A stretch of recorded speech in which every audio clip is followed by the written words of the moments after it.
नमस्कार, मैं doctor RP Sonkar, associate professor मनोविज्ञान विभाग, वसंत कन्या महाविद्यालय, काशी हिंदू विश्वविद्यालय। एक बार फिर आप सभी सम्मानित अभिभावकों और प्रिय विद्यार्थियों का हार्दिक स्वागत और अभिनंदन करता हूं। प्रिय विद्यार्थियों, आप सभी ने बीएचयू, यूजी और पीजी एडमिशन से संबंधित बहुत सारे सवाल पूछे हैं, बहुत सारी जानकारियां मांगी हैं। मैं आपके सवालों पर आधारित जानकारी आज के वीडियो में निश्चित रूप से दूंगा, लेकिन इससे पहले एडमिशन से संबंधित कुछ महत्वपूर्ण अपडेट्स पर एक नज़र डाल लेते हैं। बात की शुरुआत यदि हम यूजी एडमिशन से करें तो मैं आपको बता दूं कि बीएचयू यूजी एडमिशन से संबंधित कोर्स कोड 131, 132, 181 और 182 यानी BA arts, BA social science, BSc maths group and BSc bio group में रिपोर्ट करने का आज अंतिम दिन है, लास्ट डेट है।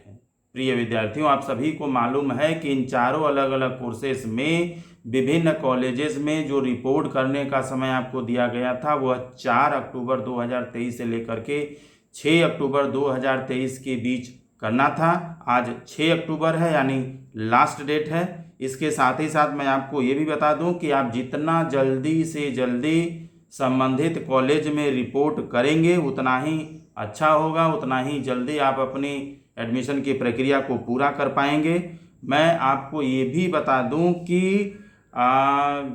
यूजी में जितनी भी सीटें खाली हैं उन सभी खाली सीटों पर मॉपअप कराने की तैयारी विश्वविद्यालय के द्वारा किया जा रहा है और बहुत जल्द यूजी और पीजी दोनों में मॉपअप राउंड रजिस्ट्रेशन से संबंधित नोटिफिकेशन जारी किया जाएगा। आप इसे बीएचयू के ऑफिशियल वेबसाइट पर निश्चित रूप से देख सकते हैं। साथ ही साथ मैं आपको ये भी बता दूं कि चूंकि इससे संबंधित कोई भी इंफॉर्मेशन आपको मेल किया जाएगा या आपके स्टूडेंट पोर्टल पर भेजा जाएगा या बीएचयू के ऑफिशियल वेबसाइट पर जारी किया जाएगा, इसलिए जब तक एडमिशन की प्रक्रिया चल रही है तब तक निश्चित रूप से आप अपने मेल को, अपने स्टूडेंट पोर्टल को हमेशा देखते रहें, चेक करते रहें और साथ ही साथ बीएचयू की ऑफिशियल वेबसाइट bhuonline.ac.in पर भी लगातार और नियमित रूप से आप विजिट करते रहें। एक बड़ी चीज़ मैं आपको यहाँ ये भी बता दूं कि बीएचयू यूजी एडमिशन में मॉपअप राउंड रजिस्ट्रेशन जब शुरू होगा यानी मॉपअप राउंड रजिस्ट्रेशन की इस सप्ताह में निश्चित रूप से नोटिफिकेशन जारी होने की पूरी संभावना है और जैसे ही नोटिफिकेशन जारी होता है मॉपअप राउंड से संबंधित सभी तरह के नियम स्पष्ट रूप से आप देख पाएंगे, समझ पाएंगे। और साथ ही साथ मैं आप सभी से निवेदन करूंगा कि निश्चित रूप से यदि आपका एडमिशन बीएचयू यूजी के किसी भी कोर्स में नहीं हुआ है तो आपका इंडेक्स चाहे जितना भी लो क्यों न हो, आप निश्चित रूप से आप इसमें रजिस्ट्रेशन कर सकते हैं। मैं पुनः आपको दोहरा दूं कि मॉपअप राउंड रजिस्ट्रेशन में वही बच्चे रजिस्ट्रेशन करा पाएंगे जिन लोगों ने अभी तक एडमिशन की प्रक्रिया में भाग नहीं लिया है, किसी कारणवश छूट गया है या जिनका इंडेक्स लो था और उन्हें एडमिशन का मौका नहीं मिल पाया।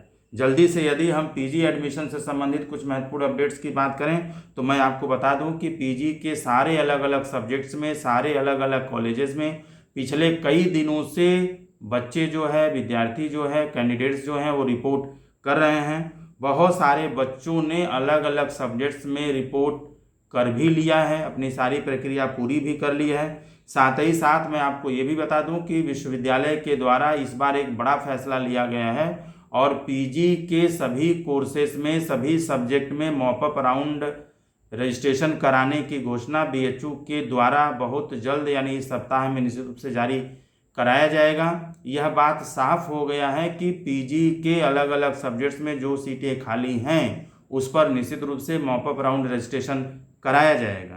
प्रिय विद्यार्थियों, मैं आपको ये बता दूं कि पीजी के बहुत सारे ऐसे सब्जेक्ट्स हैं जिसमें अभी भी जो सीटें हैं वह फुल नहीं हुई हैं। किसी सब्जेक्ट में अभी भी कम से कम 5 सीटें खाली हैं तो किसी में 10 सीटें खाली हैं तो किसी में 10 से भी अधिक सीटें खाली हैं। तो जिन जिन विषयों में सीटें खाली हैं उन सभी विषयों में विश्वविद्यालय के द्वारा मॉपअप राउंड रजिस्ट्रेशन का नोटिफिकेशन जारी किया जाएगा और उसके थ्रू खाली सीटों को निश्चित रूप से भरा जाएगा।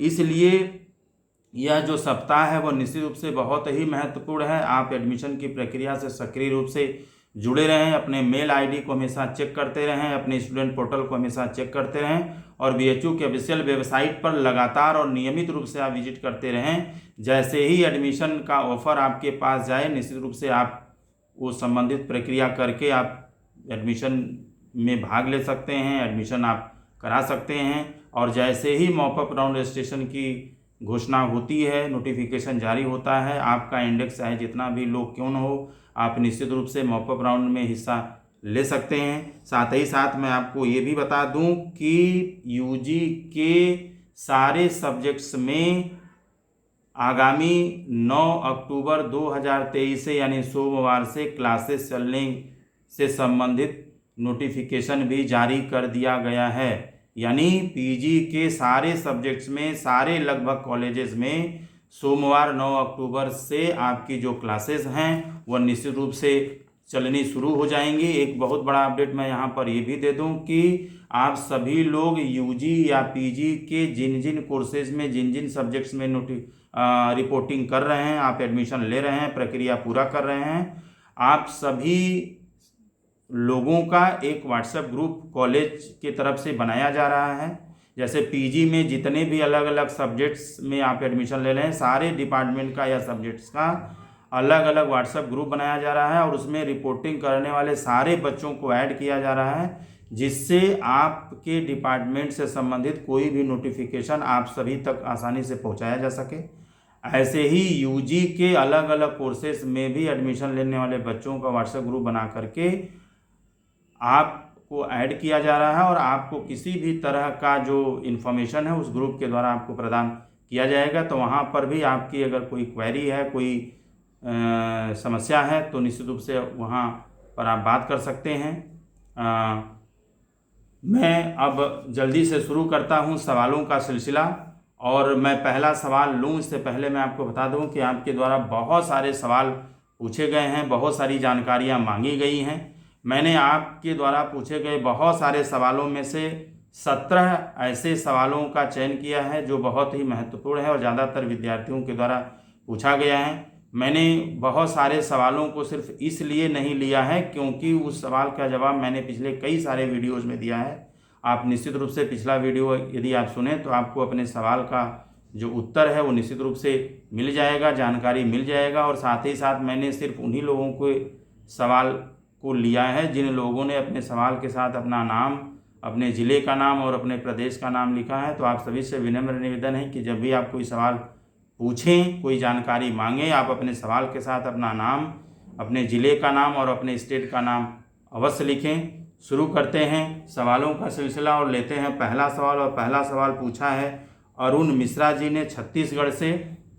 ये जानना चाहते हैं कि सर मेरी बेटी का admission BSc chemistry honours MMB में हो चुका है। मैं कुछ कारणवश 4 से 6 अक्टूबर के बीच रिपोर्ट नहीं कर पा रहा हूँ, क्या इससे कोई प्रॉब्लम होगी? और सर हॉस्टल अलॉटमेंट में किसी तरह की दिक्कत तो नहीं होगी? देखिए, आपको रिपोर्ट करने का टाइम 4 अक्टूबर से 6 अक्टूबर दिया गया था। आज 6 अक्टूबर यानी लास्ट डेट है। हालांकि आपके घर में किसी तरह की प्रॉब्लम है और आप 6 तक रिपोर्ट नहीं कर सकते हैं तो 1-2 दिन बाद भी रिपोर्ट करेंगे तो इससे कोई प्रॉब्लम होने वाली नहीं है। लेकिन यदि आप हफ्ते भर आपको लग सकता है या उससे भी ज़्यादा टाइम लग सकता है, तो इस कंडीशन में निश्चित रूप से आप महिला महाविद्यालय के ऑफिशियल वेबसाइट पर विजिट कर सकते हैं। वहां से आप ऑफिस का नंबर ले सकते हैं, कॉलेज का मेल आईडी आपको मिल जाएगी। उस पर निश्चित रूप से आप आदरणीय प्राचार्य महोदया को आप एक एप्लीकेशन लिखें, रिक्वेस्ट करें कि इस कारणवश मैं रिपोर्ट नहीं कर पा रहा हूं, जिससे कि आपके लिए आगे किसी भी तरह की समस्या न आए, महाविद्यालय को आपके बारे में सूचना प्राप्त हो जाए। और रह गई बात हॉस्टल की, तो हॉस्टल अलॉटमेंट में कोई प्रॉब्लम नहीं आएगी क्योंकि आपने जब रजिस्ट्रेशन किया होगा तो उस समय निश्चित रूप से आपने हॉस्टल का जो ऑप्शन है उस पर टिक किया होगा, तो उसी हिसाब से आपको हॉस्टल दिया जाएगा।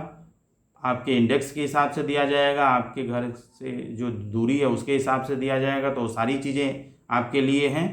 तो निश्चित रूप से ऑनलाइन भी प्रक्रिया हॉस्टल अलॉटमेंट का किया जाएगा। यानी यदि आप हॉस्टल अलॉटमेंट के क्राइटेरिया में आते हैं तो आपको ऑनलाइन भी एक पोर्टल पे सूचना भेजी जाएगी जिससे संबंधित आप प्रक्रिया करके जो भी हॉस्टल की फ़ीस है उसको आप ऑनलाइन जमा करके आप हॉस्टल ले सकते हैं, उसकी प्रक्रिया पूरा कर सकते हैं। वहीं पर आयुषी वर्मा जी उत्तर प्रदेश से जानना चाहती हैं कि सर क्या मैं 2 सब्जेक्ट में भी मॉपअप राउंड रजिस्ट्रेशन कर सकती हूँ? आयुषी जी, आप निश्चित रूप से कर सकती हैं। यूजी के जितने अलग अलग कोर्सेज में आपने एंट्रेंस दिया होगा उन सारे कोर्सेज में आप अलग अलग मॉपअप राउंड रजिस्ट्रेशन में हिस्सा ले सकती हैं। यह बात अलग है कि जब आपको एडमिशन का ऑफ़र आएगा तो उस दौरान आप सारे कोर्सेज में से किसी एक ही सब्जेक्ट में एडमिशन आप ले पाएंगे, यानी एक ही कोर्स में आप एडमिशन लेना पड़ेगा आपको, बाकी सारे कोर्सेज में एडमिशन आपको नहीं मिलेगा, ठीक है। लेकिन आप सारे अलग अलग कोर्सेज में मॉपअप राउंड रजिस्ट्रेशन में निश्चित रूप से हिस्सा ले सकती हैं। वहीं पर पंकज कुमार जी हजारीबाग झारखंड से जानना चाहते हैं कि सर मेरा पीजी इकोनॉमिक्स में सीयूईटी जो स्कोर है वो 97 है, क्या मुझे डीएवी में एडमिशन लेने का मौका मिल सकता है? पंकज जी, अभी डीएवी में और भी सारे कॉलेजेस में, ख़ासतौर से एफिलिएटेड कॉलेजेस में सारे सब्जेक्ट में कुछ न कुछ सीटें पीजी में खाली हैं।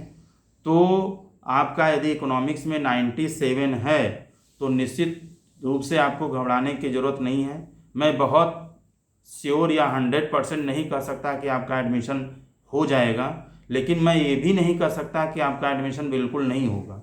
तो निश्चित रूप से जैसे ही मॉपअप राउंड रजिस्ट्रेशन का नोटिफिकेशन आता है आप निश्चित रूप से उसमें रजिस्ट्रेशन कराइएगा और हिस्सा लीजिएगा। निश्चित रूप से यदि इंडेक्स नीचे जाता है, कट ऑफ नीचे जाता है तो आपको एडमिशन लेने का मौका ज़रूर प्रदान किया जाएगा। आप सकारात्मक रहिए और रजिस्ट्रेशन ज़रूर करिए।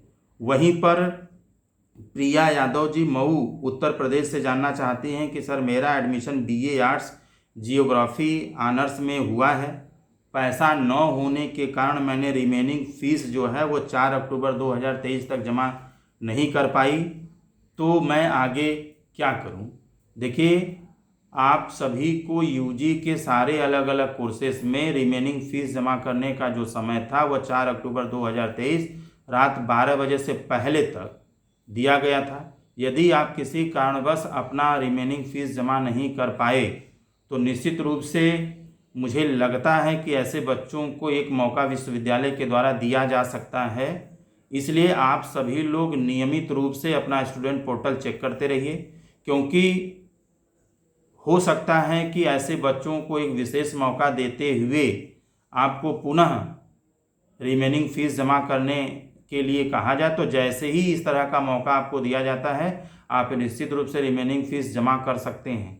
लेकिन यह काम आप तभी कर सकते हैं जब आप प्रतिदिन कम से कम दिन में 2 से 3 बार अपना स्टूडेंट पोर्टल आप चेक करते रहिए। जैसे ही आपको पुनः मौका मिलता है रिमेनिंग फ़ीस जमा करने का, आप तुरंत जमा करके प्रक्रिया को पूरा कर लीजिए। मुझे ऐसा लगता है कि आपको मौका मिलना चाहिए। यदि विश्वविद्यालय आपको रिमेनिंग फ़ीस जमा करने का मौका पुनः नहीं देता है तो निश्चित रूप से मुझे ऐसा लगता है कि फिर आप इस कंडीशन में कुछ नहीं कर सकते, क्योंकि आप मॉपअप राउंड रजिस्ट्रेशन में भी हिस्सा नहीं लेते। क्योंकि यदि आपने चाहे कारण जितना भी मजबूत क्यों न हो, वाजिब क्यों न हो, लेकिन यदि आप अपना कमिटमेंट फ़ीस जमा नहीं करते हैं, रिमेनिंग फ़ीस जमा नहीं करते हैं, तो विश्वविद्यालय यही समझता है कि आप इस कोर्स में, इस सब्जेक्ट में एडमिशन लेने के लिए इंटरेस्टेड नहीं हैं। हो सकता है आपका एडमिशन किसी और विश्वविद्यालय में हो गया हो, आपने किसी और विश्वविद्यालय में एडमिशन ले लिया हो, या जिस कोर्स में आपको एडमिशन ऑफ़र किया जा रहा है उस कोर्स में आप इंटरेस्टेड न हो। तो इस तरीके से सोच करके फिर वह सीट जो है एक तरह से खाली होती है और उस पर अगले लो इंडेक्स वाले बच्चों को एडमिशन लेने का मौका दे दिया जाता है।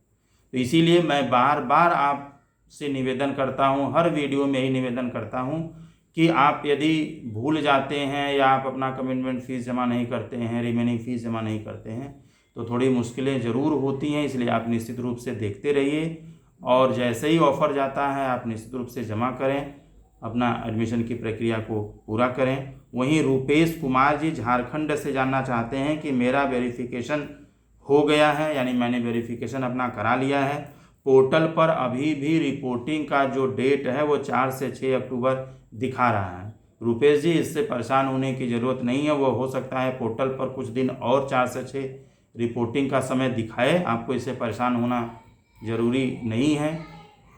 आप बिल्कुल परेशान ना होइए। आपने वेरिफिकेशन करा लिया है तो आपका एडमिशन बिल्कुल श्योर हो गया है। बस आप क्लास करने की तैयारी कीजिए। वहीं पर शालिनी जी चंपारण बिहार से जानना चाहती हैं कि मेरे पास टीसी नहीं है, अंडरटेकिंग देने से क्या काम चल जाएगा, कोई प्रॉब्लम तो नहीं होगी? शालिनी जी, बिल्कुल प्रॉब्लम नहीं होगी। अगर आपके पास टीसी नहीं है तो संबंधित कॉलेज में आज तक आप रिपोर्ट करिए, और टीसी नहीं है तो आप एक एप्लीकेशन लिख सकती हैं, उसके लिए अंडरटेकिंग दे सकती हैं, और 31 अक्टूबर तक निश्चित रूप से आपको टीसी मिल जाएगी। आप ला करके उसको जमा कर सकती हैं। वहीं पर अदिति मिश्रा जी सतना मध्य प्रदेश से जानना चाहती हैं कि सर, हम लोगों को डोजियर एंटी रैगिंग का जो फॉर्म है, एडमिशन जो फॉर्म है, वो कैसे भरना है? देखिए, इसके लिए आपको बिल्कुल परेशान होने की ज़रूरत नहीं है।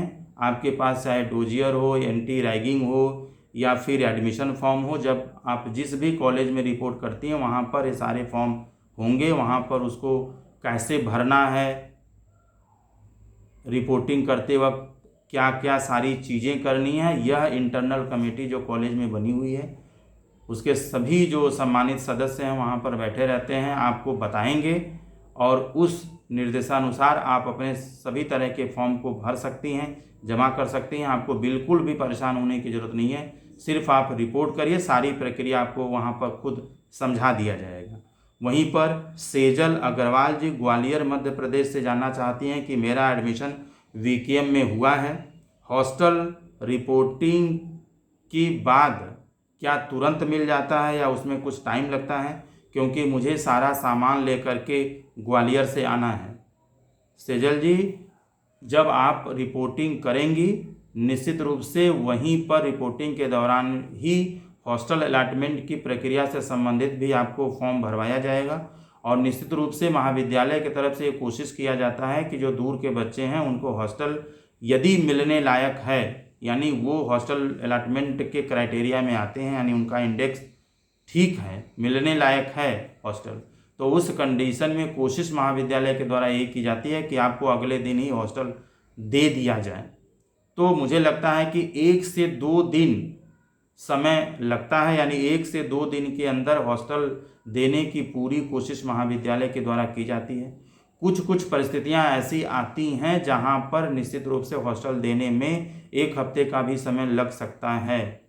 उसमें कई अलग अलग तरह की समस्याएं हो सकती है। जैसे मान लीजिए आपका लो इंडेक्स है, आपका जो इंडेक्स है वो लो है, या कुछ और तरह के चीज़ें जो हैं वो पूरा आप नहीं कर पा रहे हैं, तो उस कंडीशन में लगभग 1 सप्ताह का समय लग सकता है। तो ये सारी चीज़ें ठीक है, तो मुझे लग रहा है 1-2 दिन के अंदर आपको हॉस्टल मिल जाना चाहिए। तो जब भी आप बनारस में आएँ रिपोर्टिंग करने, यदि आपको वापस नहीं जाना है, यहाँ पर रुकना है, तो आप 1-2 दिन मेंटल सेटअप बना लीजिए कि हो सकता है आपको अगल बगल 1-2 दिन रुकना पड़े, लेकिन कोशिश यही रहती है कि 1-2 दिन के अंदर आपको हॉस्टल दे दिया जाए। वहीं पर आस्था तिवारी जी उत्तर प्रदेश से जानना चाहती हैं कि मेरा CUET जो स्कोर है वह 650 में 426 है, क्या मुझे मॉपअप राउंड रजिस्ट्रेशन में एडमिशन लेने का मौका मिल सकता है? देखिए, जब तक मॉपअप राउंड रजिस्ट्रेशन शुरू नहीं होगा, जब तक बच्चे अप्लाई नहीं करेंगे, जब तक अप्लाई करने वाले, रजिस्ट्रेशन करने वाले सारे कैंडिडेट्स के जो CUET स्कोर है वह हमें नहीं मालूम चलेगा, तब तक यह कहना बहुत ही मुश्किल है कि 426 नंबर वालों का एडमिशन होगा या नहीं होगा। लेकिन आप हमेशा सकारात्मक सोचिए। मुझे ऐसा लगता है कि आपका एडमिशन बिल्कुल हो जाना चाहिए, होने की पूरी संभावना है। आप निश्चित रूप से जब मॉपअप राउंड रजिस्ट्रेशन की प्रक्रिया शुरू होगी तो आप ज़रूर रजिस्ट्रेशन कराइएगा, आपको निश्चित रूप से एडमिशन लेने का मौका मिल सकता है। साथ ही साथ मैं आपको यहाँ ये भी बता दूँ कि मॉपअप राउंड रजिस्ट्रेशन में हिस्सा लेने में आपका कोई भी नुकसान नहीं है। मान लीजिए थोड़ी देर के लिए कि आपका एडमिशन नहीं होता है, तो भी आपका जो 1000 जो आप रजिस्ट्रेशन करते हैं वह रजिस्ट्रेशन फ़ी आपकी वापस कर दी जाएगी। और यदि आपका एडमिशन होता है तो वो पैसा जो है 1,000 रुपये आपका एडजस्ट कर लिया जाएगा, यानी पूरी फीस में से 1,000 रुपया माइनस कर दिया जाएगा। तो आपका कहीं भी नुकसान होता हुआ दिख नहीं रहा है। तो निश्चित रूप से आपका इंडेक्स चाहे जितना लो क्यों न हो, आपने अभी तक एडमिशन में हिस्सा नहीं लिया है या आपको एडमिशन लेने का मौका नहीं मिला है, तो आप निश्चित रूप से मॉपअप राउंड रजिस्ट्रेशन में हिस्सा लीजिए। यह चिंता छोड़ दीजिए कि आपका एडमिशन होगा या नहीं होगा। वहीं पर कई सारे अलग अलग राज्यों से बहुत सारे बच्चों ने यह जानना चाहा है कि सर यूजी और पीजी में मेरा CUET जो स्कोर है वह इतना है, क्या इतने स्कोर पर हमें यूजी और पीजी में एडमिशन लेने का मौका मिल सकता है, क्या हम इसमें रजिस्ट्रेशन करा सकते हैं। मैं बार बार एक ही चीज़ को बता रहा हूं कि आपका इंडेक्स चाहे जितना भी लो क्यों न हो, आप निश्चित रूप से यूजी और पीजी दोनों में मॉपअप राउंड रजिस्ट्रेशन में हिस्सा ले सकते हैं। यह चिंता छोड़ दीजिए कि आपका एडमिशन होगा या नहीं होगा, क्योंकि इससे नुकसान आपको कुछ भी होने वाला नहीं है। वहीं पर दीक्षा अमन जी उत्तर प्रदेश से जानना चाहती हैं कि मेरा एडमिशन MA हिंदी DAV में हो रहा था, लेकिन मैंने कमिटमेंट फ़ीस जमा नहीं मैं कर पाई क्योंकि मुझे समय से सूचना नहीं मिल पाई या मैं देख नहीं पाई, तो अब मैं क्या करूं? क्या मैं मॉपअप राउंड रजिस्ट्रेशन में हिस्सा ले सकती हूं?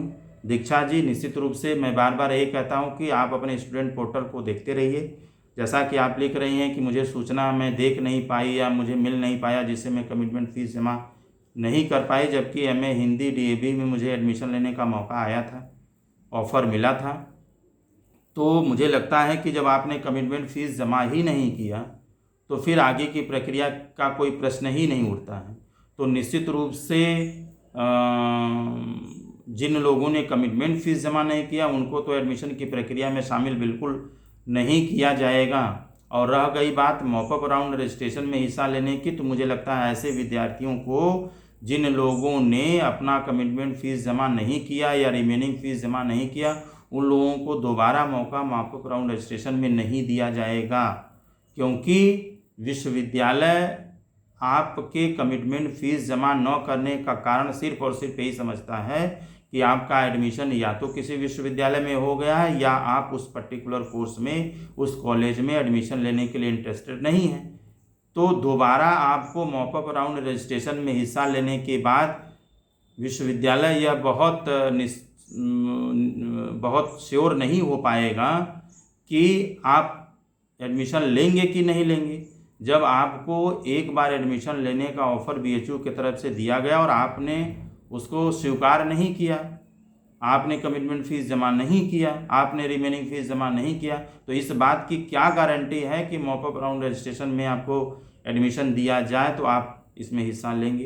तो मुझे लगता है कि ऐसे बच्चों को निश्चित रूप से विश्वविद्यालय शामिल नहीं करेगा, उनको दोबारा एडमिशन लेने का मौका प्रदान मॉपअप राउंड रजिस्ट्रेशन के द्वारा नहीं करेगा।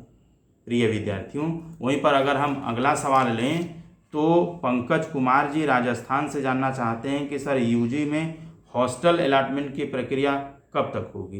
देखिए, मैं बार बार कह रहा हूं कि जब आप रजिस्ट्रेशन रिपोर्टिंग करने जाएंगे तो रिपोर्टिंग करने के दौरान ही हॉस्टल अलॉटमेंट की प्रक्रिया भी पूरी कराई जा रही है। यानी रिपोर्टिंग के दौरान 1 हफ्ते के अंदर निश्चित रूप से हॉस्टल जो जिनको मिलना होगा, जो उस क्राइटेरिया में आएंगे, कसौटी में आएंगे, कटाव में आएंगे, उनको प्रदान कर दिया जाएगा। वहीं पर श्रुति चटर्जी जी सिलीगुड़ी वेस्ट बंगाल से जानना चाहती हैं कि सर मेरा CUET स्कोर जो है वह जो है 194 है, मैं जनरल कैटेगरी की हूँ, क्या मेरा एडमिशन साइकोलॉजी PG में होने की संभावना है।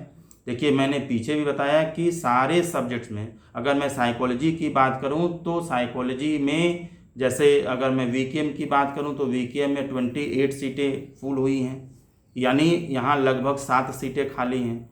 यही स्थिति लगभग राजघाट की, वहाँ भी 7 सीट खाली है, जबकि DAV में मात्र 22 सीट भरी है, 24 AMPG में भरी है। तो सारे जगहों पर कम से कम 7, 8 या 10, 12 ऐसे करके सीटें खाली हैं। तो यदि मॉपअप राउंड रजिस्ट्रेशन पीजी के लिए होता है तो निश्चित रूप से इन खाली सीटों को भरा जाएगा। तो उसमें 194 आपका जनरल में है, तो पूरी संभावना है कि आपको भी एडमिशन लेने का मौका मिल सकता है।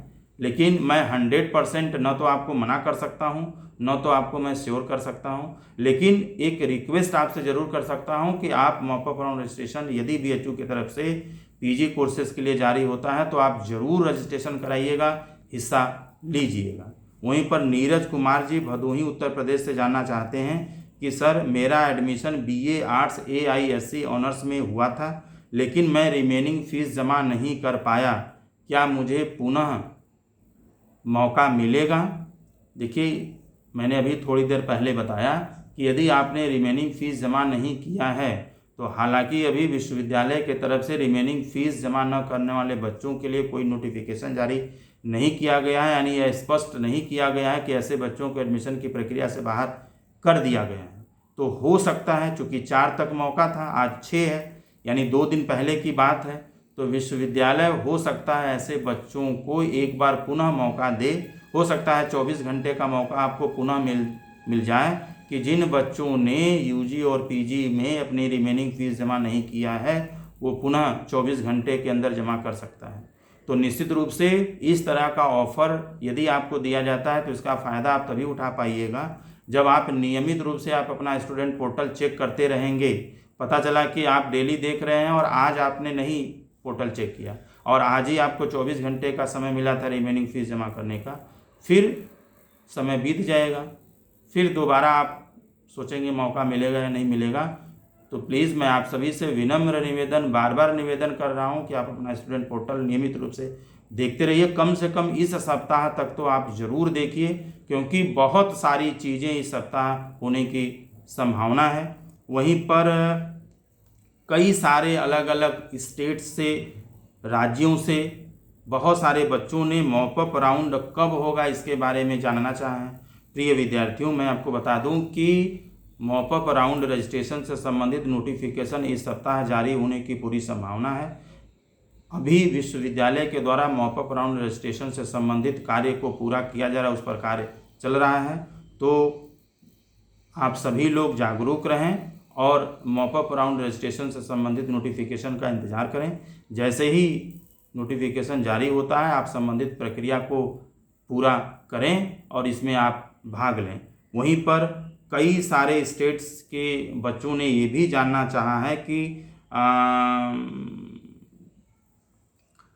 जो मॉपअप राउंड जो कराया जाएगा उसका आधार क्या होगा, उसमें कौन कौन से बच्चे रजिस्ट्रेशन करा सकते हैं। तो मैं आपको बता दूं कि मॉपअप राउंड रजिस्ट्रेशन से संबंधित मैंने विस्तार से एक वीडियो बनाया है, तो आप मेरे पिछले वीडियो को जो मॉपअप राउंड रजिस्ट्रेशन से संबंधित है उस पर आधारित है, आप उसको देख सकते हैं। आपको पूरी जानकारी मॉपअप राउंड से संबंधित जो है वो विस्तार से मिल जाएगी। जबकि बहुत सारे अलग अलग राज्यों से विद्यार्थियों ने रिपोर्टिंग करते समय कौन कौन सा डॉक्यूमेंट्स लेकर के जाना है इससे संबंधित जानकारी मांगी है। तो मैं आप सभी को बता दूं कि रिपोर्टिंग करने के दौरान कौन कौन से डॉक्यूमेंट्स आपको लेकर के संबंधित कॉलेज में जाना है, इससे संबंधित भी मैंने एक वीडियो बनाया था अभी थोड़ी दिन पहले। आप उस वीडियो को देख सकते हैं, आपको सारा जो जानकारी है वो बिल्कुल स्पष्ट तरीके से समझ में आ जाएगा। प्रिय विद्यार्थियों, मैंने अपने तरफ से सही और वैध जानकारी देने की पूरी कोशिश की है। फिर भी किसी तरह का सूचना परिवर्तन होता है तो विश्वविद्यालय और महाविद्यालय द्वारा बनाया गया मापदंड ही मान्य होगा, क्योंकि ये बीएचयू की तरफ से या महाविद्यालय की तरफ से कोई आधिकारिक सूचना नहीं है, बल्कि मैंने अपने अनुभवों के आधार पर और कई सारे कमेटी मेंबर्स से बातचीत के आधार पर ये तमाम तरह की जानकारी आपको देने की कोशिश की है। एडमिशन से संबंधित कोई विस्तृत जानकारी यदि आप चाहते हैं तो बीएचयू की ऑफिशियल वेबसाइट bhuonline.ac.in पर भी विजिट कर सकते हैं। आपके कोई और भी सवाल हैं या कोई और जानकारी आप लेना चाहते हैं तो निश्चित रूप से कमेंट बॉक्स में आप लिख सकते हैं। एडमिशन से संबंधित जैसे ही कोई नया अपडेट्स आता है मैं हमेशा की तरह आपके साथ साझा करता रहूँगा। तब तक आप सभी लोग खुश रहें, अपना ख्याल रखें। आप सभी को एडमिशन की बहुत बहुत शुभकामनाएँ।